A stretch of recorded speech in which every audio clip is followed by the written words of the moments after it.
and I felt like the most imperfect parent ever.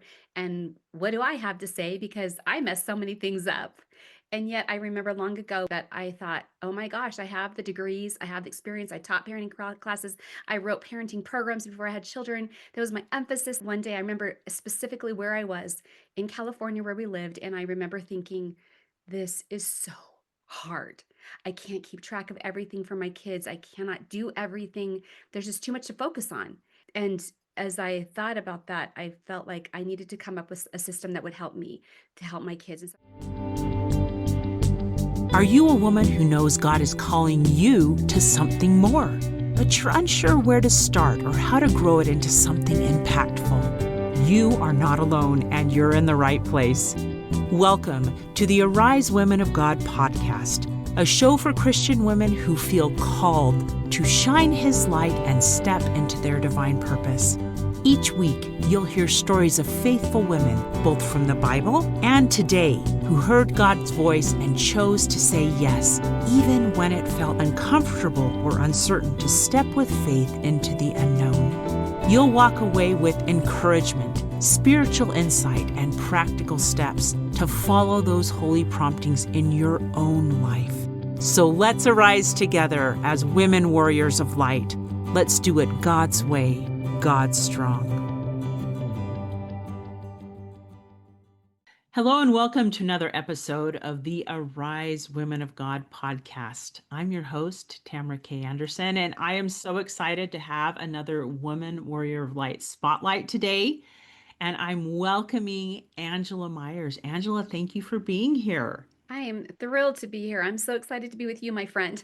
This is going to be Oh, and great. you know what's great is I have actually known Angela for a couple of years, and we happened to see each other at a conference just this past weekend, and it was just fun to spend some time with her again. And so I think it's awesome that now we get to have this wonderful chat with you about what God has been calling Angela to do and some of the obstacles she's encountered, but how God has opened up the way for her. And so let me do a formal introduction so you know a little bit about her and her gifts and talents. And then we'll dive into what she can teach us about this journey that she's been on. So, Angela Meyers is a national speaker, author, family life educator, and trainer with a BS in psychology and an MS in family life education. She recently completed 3 years of service as National Education Chairman for the American Mothers, Inc., where she oversaw a nationwide virtual program supporting mothers through classes, speakers, and forums.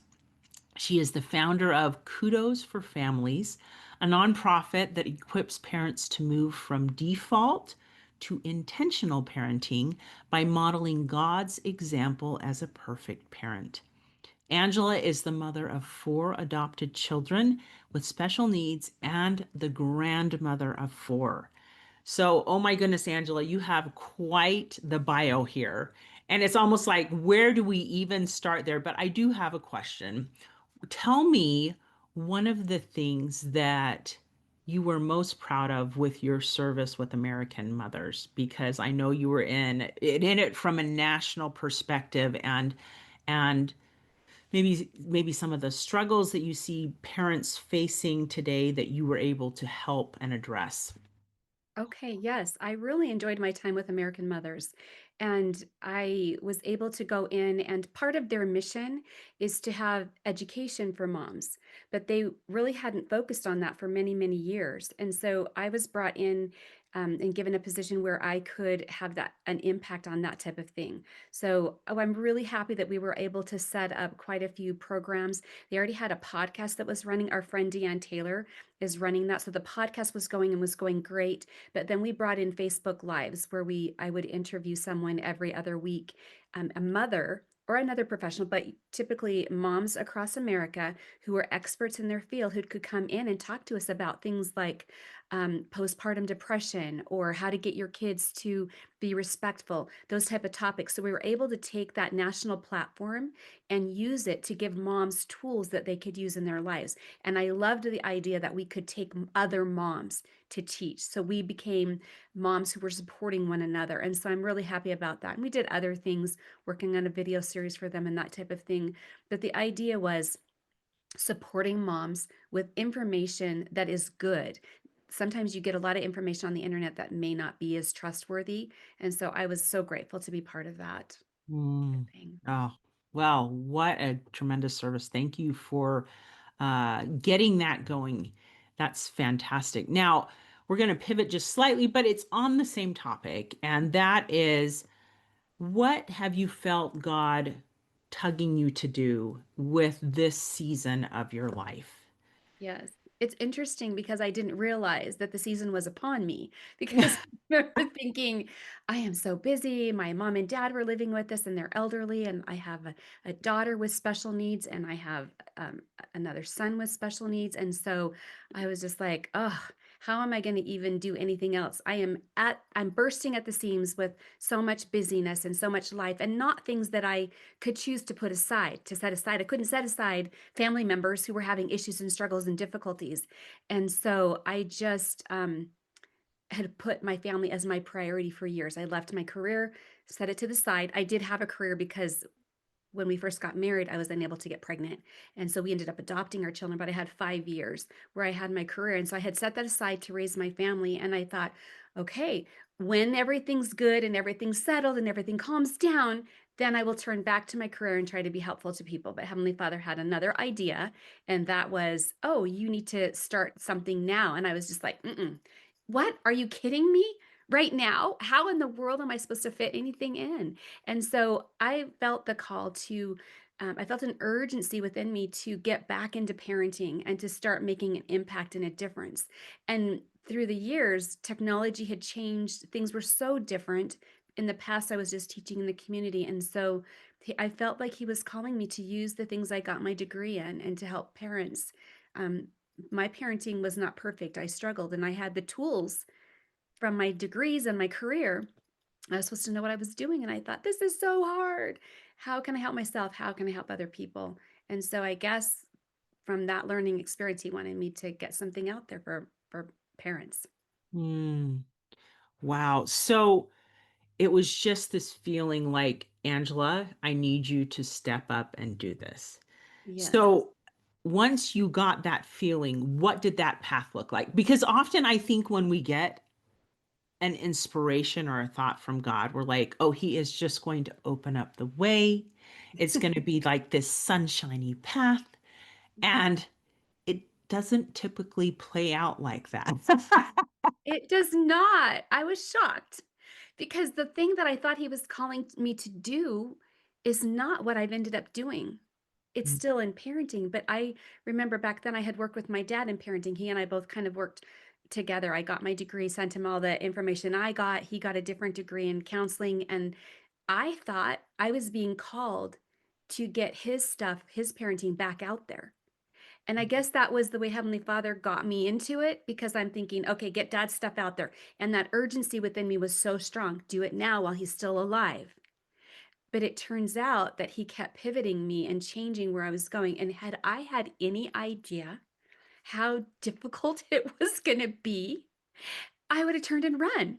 Because if I had known that I was going to have to create my own stuff, that I was going to have to get my face out there online, that I was going to have to do social media and marketing, which I can't stand, I would have turned and run. So I think he kind of eased me into it. Just get dad's stuff out there.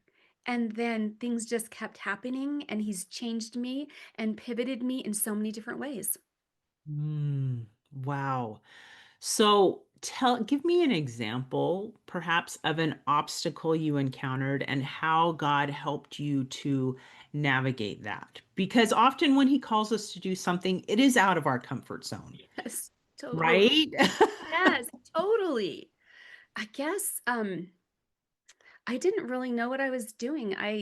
When I was in school, it was the first time I got on a computer and tried to do my master's thesis, and I lost it because I didn't know how to back it up. It was so new. I went to college using a typewriter, so it was very new. So all of this new technology was different for me, and I'd kept up through the years. But I think knowing how to market, doing the technology, That was something I really had to learn. And I didn't know what I was doing. And yet, as I prayed for help because I was struggling, I learned so much on my own about websites and things like that. But he put people in my life at the right time that taught me the things that I needed, things I never wanted to learn, never knew I needed to learn.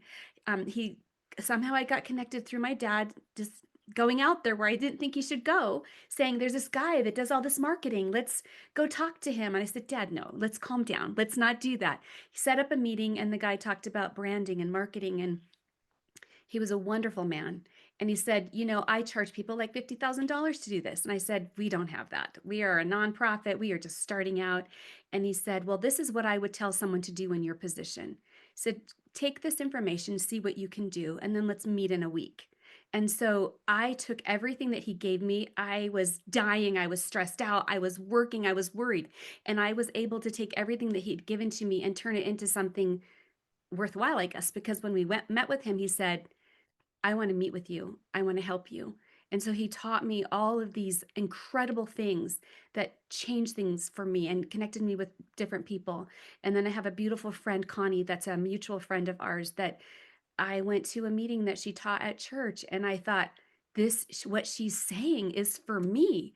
I need this. And by connecting with her, I learned all kinds of things like how to market, do the back end of the, not the back end of the website, but the email funneling and those types of things, and how to do a podcast and how to write a book. And he's just put people in my path that have helped me.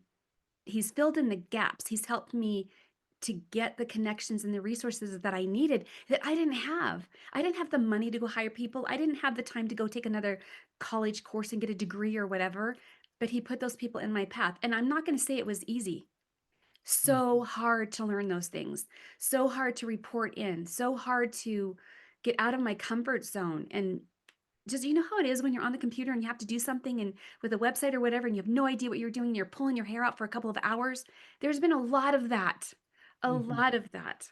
But he's put people in my path. And I think that's how he's helped me to overcome a lot of the obstacles. So, Wow.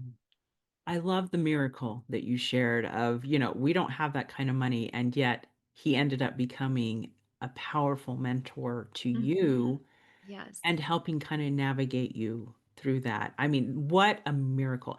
And I've seen the same thing be true for me, that when I needed the right person, and sometimes those prayers with God, I don't know about you, but for me, I'm like, okay, God, you want me to do this? You need to open the right door, right? Mhm, You need to send the right person.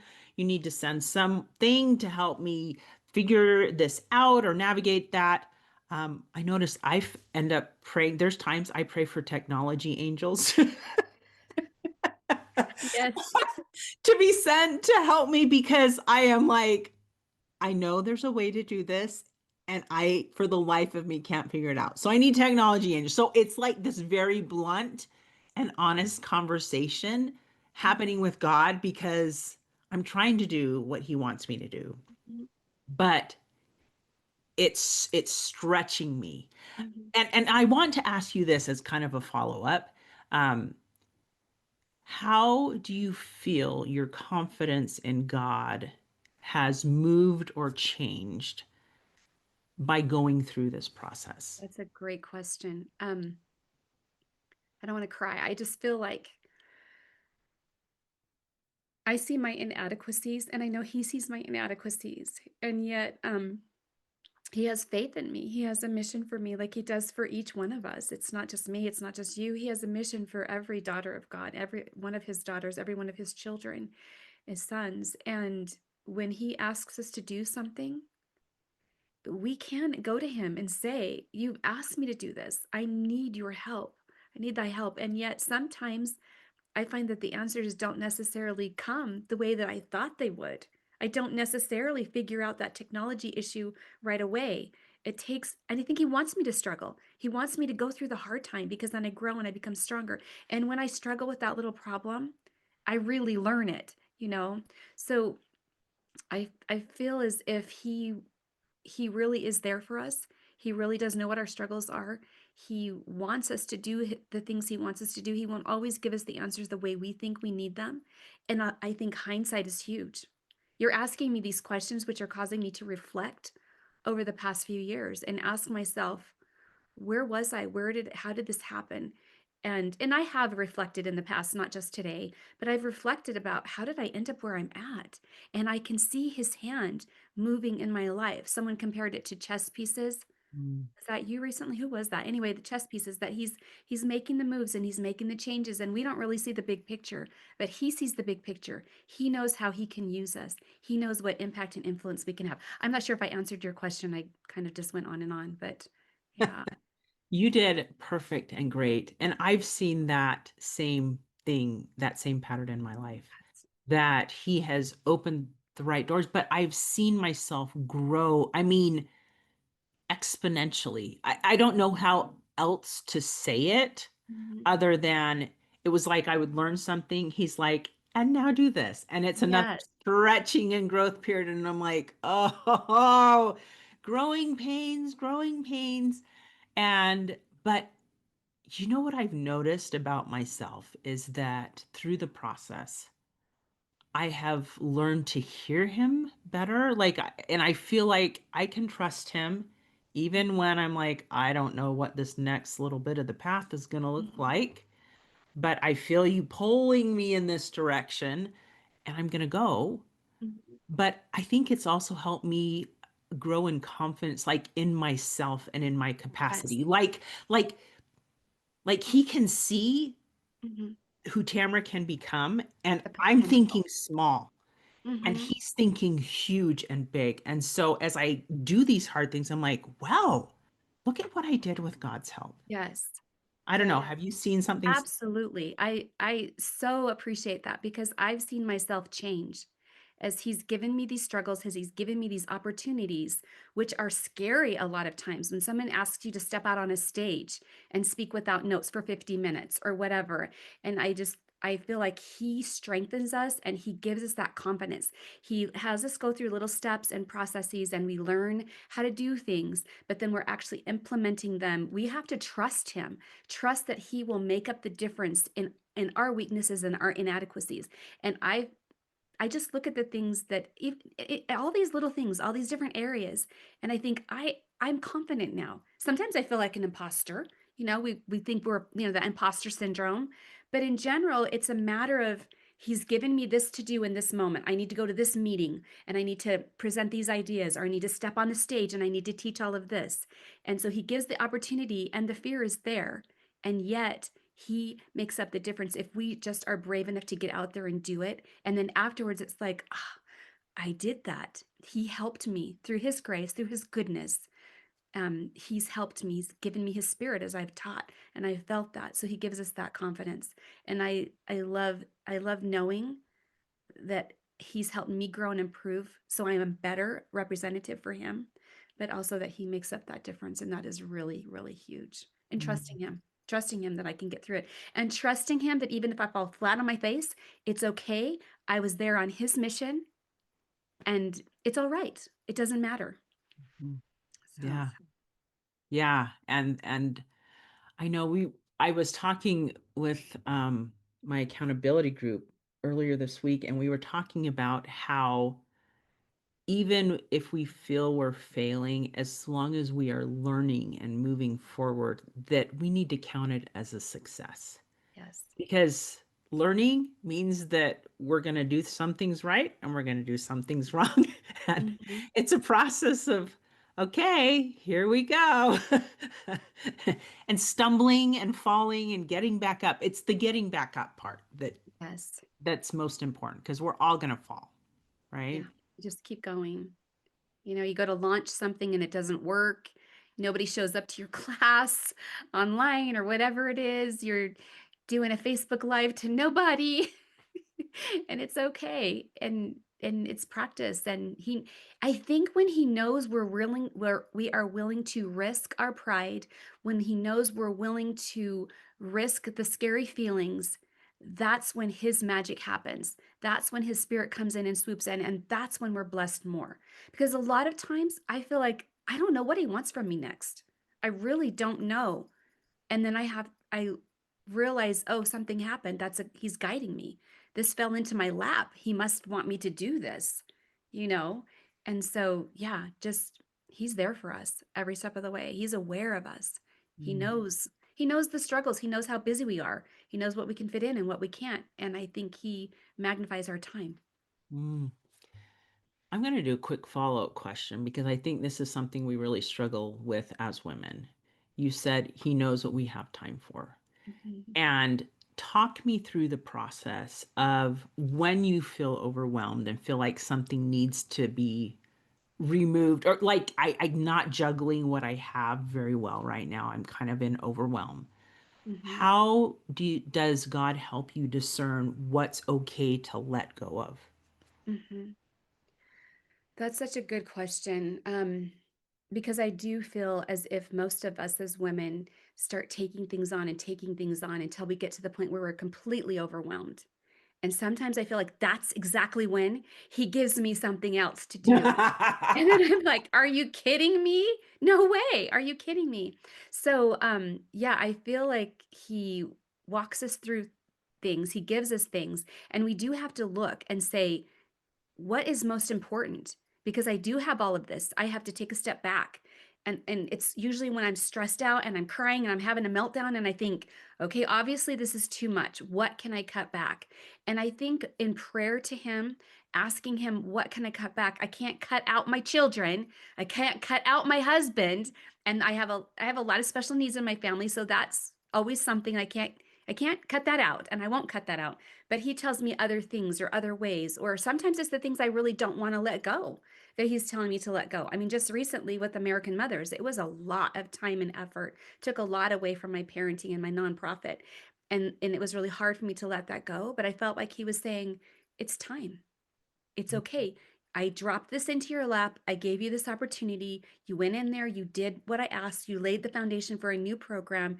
It's okay to let someone else take it over. And I also had to say, it's okay to let go. And if it doesn't continue the way I set it up, it's okay. I did what he asked me to do. And it wasn't always just because I served them, it was what I became because of that process. And so that helps me a lot. And another thing, too, is that I know I need to stop saying I'm so busy because we don't want to say that. I have time for everything that I need to have time for. But I remember quite a few years ago when I had so many special needs with my kids and so many appointments going on, and he gave me a job at Heavenly Father through the church leaders, gave me a responsibility at church, and it was a very big responsibility.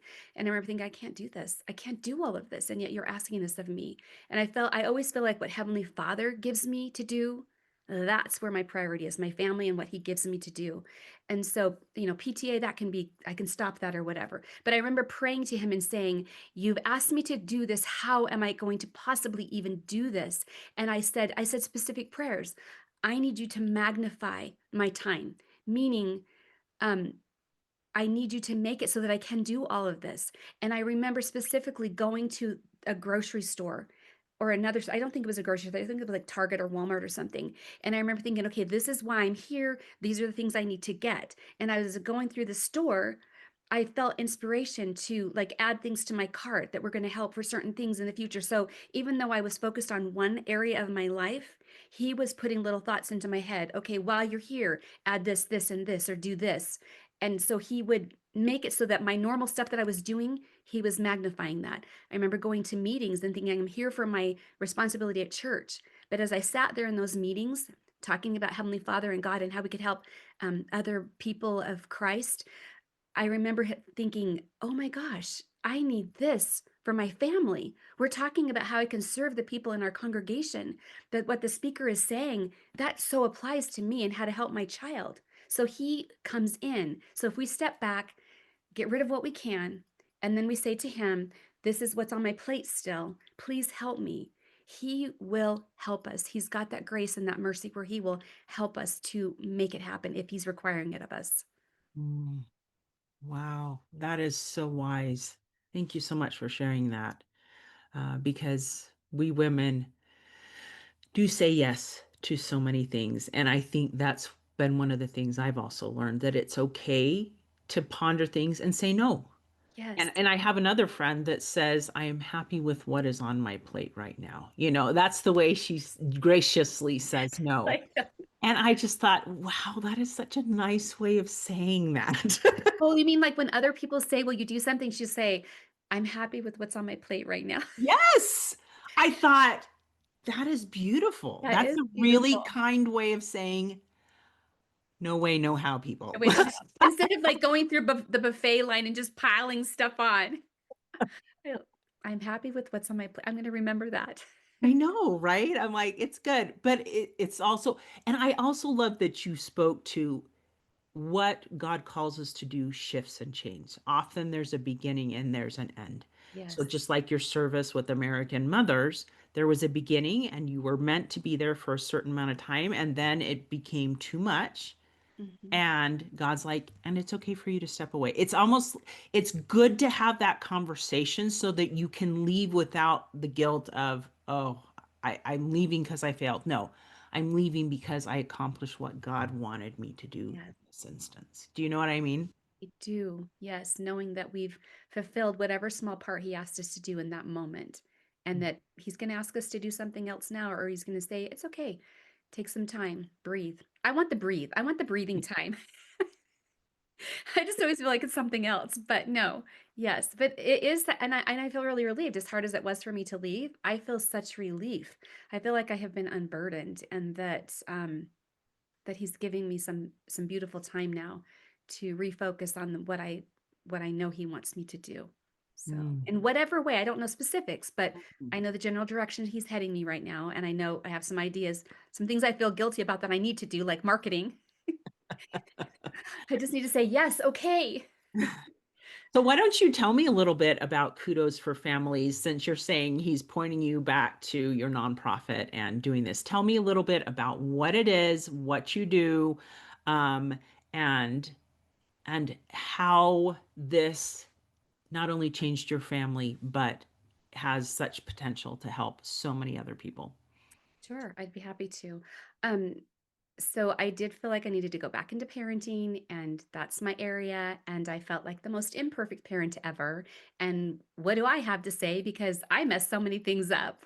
And yet I remember long ago when I mentioned this just a minute ago that I thought, oh my gosh, I have the degrees, I have the experience. I taught parenting classes, I wrote parenting programs before I had children. That was my emphasis. And I thought one day, I remember specifically where I was in California where we lived. And I remember thinking, this is so hard. I can't keep track of everything for my kids. I cannot do everything. There's just too much to focus on. And that was before I even had my youngest daughter, who there are so many more things with her. And as I thought about that, I felt like I needed to come up with a system that would help me to help my kids. And so I came up with my Kudos for Family system. And then we used that in my family. My dad sold it to parents, but I just mostly just focused on my family. And then when I felt this urgency a few years ago that Heavenly Father wanted me to get back into parenting, I started my nonprofit, which is called Kudos for Families, because the program's Kudos for Kids.